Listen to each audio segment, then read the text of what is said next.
What's up, guys? Welcome back to another edition of 101 Sports and Cards. Always I'm Nathan Holloway, and with me, Jared Drescher. What's going on? We're starting in the NFL. The biggest news that's happened besides playoffs right now. Jim Harbaugh accepted the offer from the Chargers, so he is leaving Michigan to go to Los Angeles. This is a great move. It gives Herbert finally a coach that has a higher IQ than a rock. And, of course, Jim Harbaugh used to be a QB, so we're perfectly with Herbert. This is the perfect landing spot for him as well. There was no way he was going to take a coaching job anywhere else because no other coaching spot has a for sure good QB. Yeah. Besides the Chargers. So this is great. He's a big fan of Herbert anyway. This is a good move. Expect the Chargers to be very much improved next year. Depending on what they do this offseason, they have a ton of cap space. If they don't do good, is it Justin Herbert's kind of... They have a ton of cap space that they need to get rid of. Because they're well over what they're supposed to. So don't expect Austin Eckler back. Might not expect Keenan Allen or Joey Bosa or Khalil Mack back. It's a lot of people. The Titans hired Bengals offensive coordinator Brian Callahan as their new head coach. I have no idea who this guy is. They should have just kept Vrabel. Are the Titans ever good? No. My Green Bay Packers, we finally did something right. We fired our defense coordinator, Joe Barry. I've been saying it for 2 years, and we finally did it. Finally. Now, he is just not going to be the defense coordinator now. He still will be on the coaching staff because, Matt LaFleur just can't give up his love. Yeah. I don't know why he loves Joe Barry so much. We also signed a kicker. Just waiting for the news that Anders Carlson's been released. Divisional round recap. The 49ers beat my Packers 24-21. Brock Purdy had 252 yards and a touchdown. McCaffrey 98 yards and 2 touchdowns. Jordan Love had 194 yards, 2 touchdowns, and 2 interceptions. Of course, this game came down to a field goal by Anders Carlson that he missed because he's the worst kicker in the league. Statistically, he was the worst kicker in the league. It's a very, very tough defeat, but the fact that this game was close is sad for the 49ers.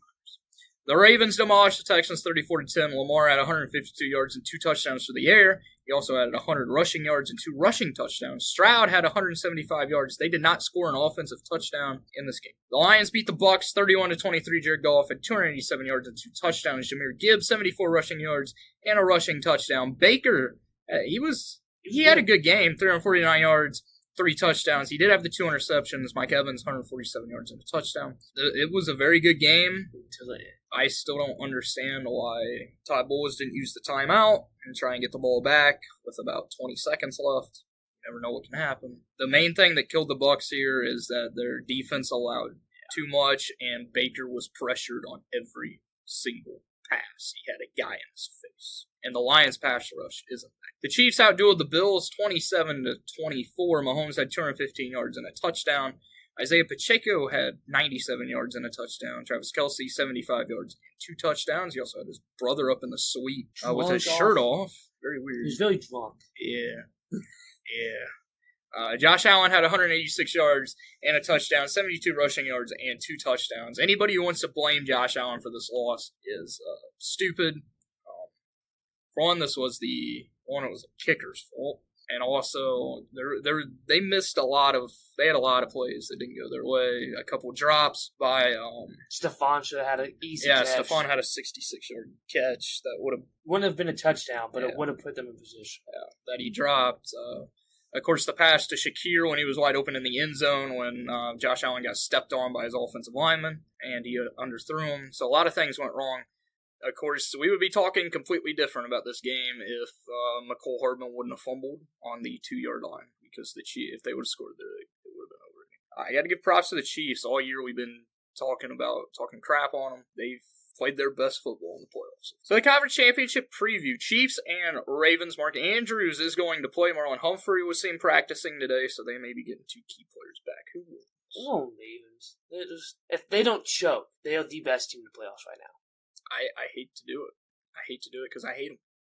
I'll go with the Chiefs. The Chiefs have looked like the better team. I think they're going to get after Lamar. Lamar has not played a good defense yet this postseason because the Texans' defense is trash. I mean, you can say the same thing with the Chiefs. The Chiefs played the Dolphins, who were very beat up on defense. The Bills are very beat up on defense. But Mahomes or Lamar, I'm going with Mahomes. Lions and 49ers. Lions. I said 49ers are going to win the whole thing. And I still think it can happen. But I think the Lions can actually do it. I want the Lions to win, but it's going to be the 49ers. This game's not going to be close. That's my opinion. Mel Kiper Jr.'s first mock draft came out. I'm going to give some thoughts on it. Of course, I will give my first mock draft a week after Super Bowl, because I always give a few mock drafts before the draft actually happens. So number 1 is the Bears taking Caleb Williams, which means that Justin Fields will be gone. I agree with that. It's what's going to happen. I don't want it to happen because I think Justin Fields is a very good player, and the Bears are just dumb. But they'll fall. Number 2, the Commanders taking Jaden Daniels. I don't see that they take Jaden Daniels. I think they take Drake May. Drake May is the second best quarterback from this draft. So you think they're moving away from Sam Howell? Yeah. Why wouldn't you? You don't want a guy that's inconsistent. One week he can put up 400 yards and 5 touchdowns, and the next week he can put up 200 yards and 7 interceptions. At 3, at the Patriots taking Drake May. I'm going to switch 2 and 3. I think Jaden Daniels would be perfect in New England. They've never really had a running QB. I think he could work very well with the new, with Gerard Mayo, the new Patriots head coach. At 4, the Cardinals taking Marvin Harrison Jr. I would love this pick.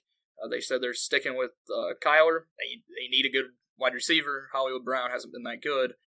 So Marvin Harrison Jr. would be perfect. The Chargers taking Brock Bowers. I think this is a little high for Brock. Brock Bowers is the best tight end in the country. The Chargers need a lot of defense. They need defense, and they need offensive line.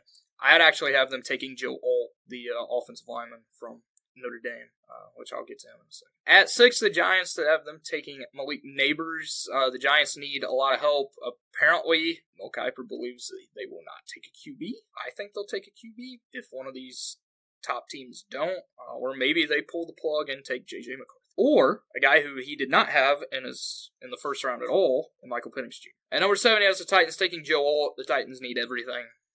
Besides a QB, they found their QB in Will Levis, I believe. Other than that, for now, they're going to need a new running back because more than likely they're not going to keep Derrick Henry because he's a freak. Yeah, but they need a lot. The Falcons he has them taking Dallas Turner. This would be good for them. I mean, their defense is already really good. Their offense, if they could just get a QB and some offensive line, I'd probably have them taking an offensive line. You'll know in a few weeks what I'm going to have happening. 9, the Bears taking Rome Odunze. If the Bears pulled this off with Caleb Williams and Rome, best draft. They would have the best draft. It'd be the Texans of last year. And then at number 10, he has the Jets taking Olu Fashanu, an offensive line, which is about all the Jets need is an offensive line. So. There's no speculation that the Bears could trade the number 1 pick to the Commanders. Yeah. I think they should do that, but I don't think they will. I think Justin Fields showed a lot of potential. But I'm not the Bears. You're also not an NFL expert. No, a little bit. I will give my mock draft a week after the Super Bowl. Me too. And then, no, you won't, because you don't know. You don't know half the people I just named. I know a lot of those guys. I know Caleb. I know Jaden. I can tell you what school they played at. Okay. I can name every person these guys went to school. Good for you. No, the listeners don't care. Well, because most of them already know. So I'll give my first mock draft week after Super Bowl. I will also give another one a few weeks before the draft. So I'm only going to be doing 2 this year. I'm not going to be like all these guys who put up a new mock draft every week because nothing changes. Anyway, on to the association. The Bucks fired their head coach Adrian Griffin despite starting 30-13 so far, and they are second in the East. They hired Doc Rivers today as the head coach. Did you like that? No. He sucks. I like the move of firing Adrian Griffin. There was something with the Bucks that wasn't clicking. Dame was not clicking. Yeah. Their defense, they were one of the top defensive teams the last few years. This year, they were bottom 5. I knew this was going to happen because Giannis was not happy with the coaching staff. And, he was literally seen on the sidelines drawing up plays instead of the coach. That's when you know there's a problem. And, also, I don't think Doc's the answer, though. Their last 2 games, they've barely beat the Pistons twice. Yeah. So you knew something was going to happen. I don't think Doc Rivers is the coach for them.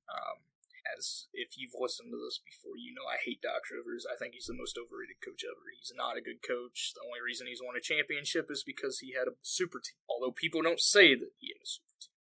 Embiid dropped 70 on the Spurs on, what was that, Monday? Yeah. Monday. That is a new 76 franchise record. The previous franchise record was 68 by Wilt. So, pretty impressive.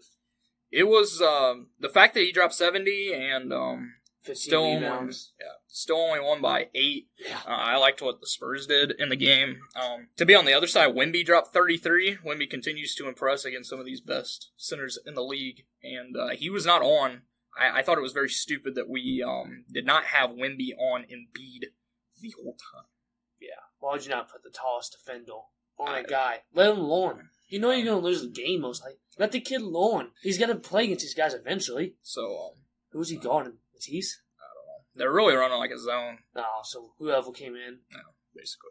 And then we refused to double team Embiid whenever he was on absolute fire. Another guy who was on fire, Karl Anthony Towns dropped a new career high, a new 76.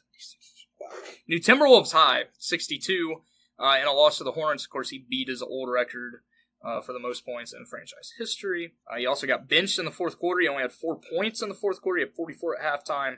Got benched in the fourth quarter because he just kept taking stupid shots. The Hornets ended up winning on 2 free throws by Leaky Black. If you haven't heard the Hornets announcers, They awesome. I swear they do like a line of coke before every game. It's bad. It's hilarious, though. I just wish the Hornets, actually I don't wish the Hornets were better because MJ's still partially with the team, so screw him. They have so much young potential, though. But I want them announcers. Like, them announcers are great. Put them in the finals. Over Mike Green? Yeah. Hey, the good thing about Doc Rivers, there's one good thing about Doc Rivers. He's not announcing anymore. We will know. Nobody will have to suffer anymore. Listening to Doc Rivers along with Doris Burke on ESPN, it will just be Doris Burke. Oh, God. It's even worse now. No, it's not. Only having one is better than both. It was unbearable. I felt bad for Mike Breen. I think none would be better. It'd be better just to listen to the Sue squeak. Talking about the Hornets again, the Heat got Terry Rozier from the Hornets for Kyle Lowry on a 2027 first-round pick. The Heat won this trade. Yeah. The Hornets are going to try and flip Kyle Lowry. I'm going to tell you right now, they're not going to find anybody who wants him. He's old. He's way out of his prime, and he's injury-prone as crap. They're going to end up having to buy him out, and he'll end up signing for probably a minimum contract. The Celtics still lead the East. The 76ers have won 6 straight. The Cavs have won 8 straight. Nobody's talking about the Cavs, but they have Are they third now? been doing pretty good. Fourth? No. They're still like 6th. Oh. The Thunder lead the West. They took over the Timberwolves since the Timberwolves lost to the Hornets. Of course, the Thunder, their game last night, which will be Tuesday night whenever you're listening to this, the Blazers have filed a thing with the NBA to replay the end of that game. They won't win that because it never happens. It only happens 6 times, or they actually accept them. So the Suns have won 6 straight. Kevin Durant's been playing out of his mind. On a baseball. Also, NBA, I believe all-star rosters should be announced within the next week because I believe voting stopped last weekend. So hopefully we'll see the rosters. I voted twice. That was it. I'm not going to tell you who I voted for. We'll just give and say yay or nay they should be in or who's been snubbed. Yeah. On a baseball, Josh Hader signed with the Astros. Did you like the move? Just bolsters the bullpen even more. I just want to know, is he going to be the closer or set up to Presley? That's difficult. I think it depends on what the lineup's like. If you have 2 lefties, you bring in Hadel. You have 2 righties, you bring in Presley. It kind of depends on the lineup too. If you have guys that this is all to depend. I think it's going to be a nasty 1-2 punch, and out of the bullpen. And if you're behind the Astros in the 8th, 9th inning, you might even in the 7th. Yeah, you might what's his name? Abreu. Yeah, Bobby. Not Bobby. What is his first name? Brian. Yeah. Brian, I believe. Yeah, not Bobby. He's still getting paid by the Mets. Yeah, it's lethal. I mean, if you're down by the 7th inning, you might as well chalk it up as a loss. I mean, you're going to need a miracle to get past those 3 guys. The Brewers signed Rhys Hoskins. It's good to see him actually get signed. I love this move. I do too. For the Brewers. They need a first baseman. They do. Because who was the first baseman? Was it freaking Vogelbach? Vogelbach's with the Mets. No, they traded for, from the Marlins, I think it was Garrett Cabell like that. One of them guys. That was Brian Anderson. May have been. It was Brian Anderson. Either way. Rhys Hoskins. Yeah, they don't have a full station that I can think of. I like this.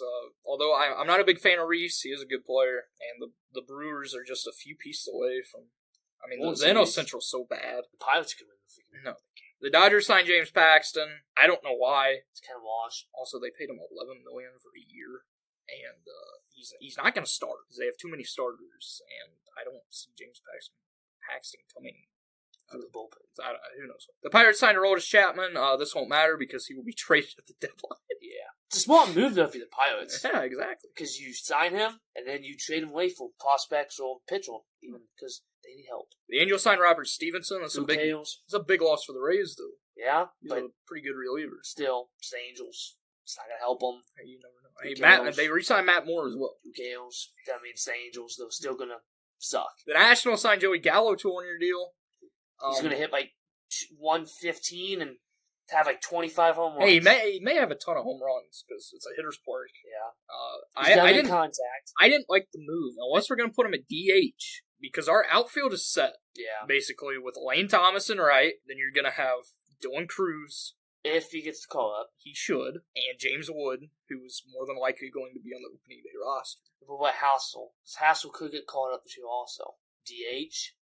Or could he play first baseman? He can play first. Yeah. So it's going to be interesting to see with all these guys if Joey Gallo ends up being the DH or if they stick with Joey Meneses. I think they'll switch. Probably put a platoon swap for if it's a lefty or right-handed pitcher. So we got him very cheap. It's worth the risk. What's the worst he can do? Hit 100? He does it every year, so. He hasn't batted over 200 since 2019. Yeah.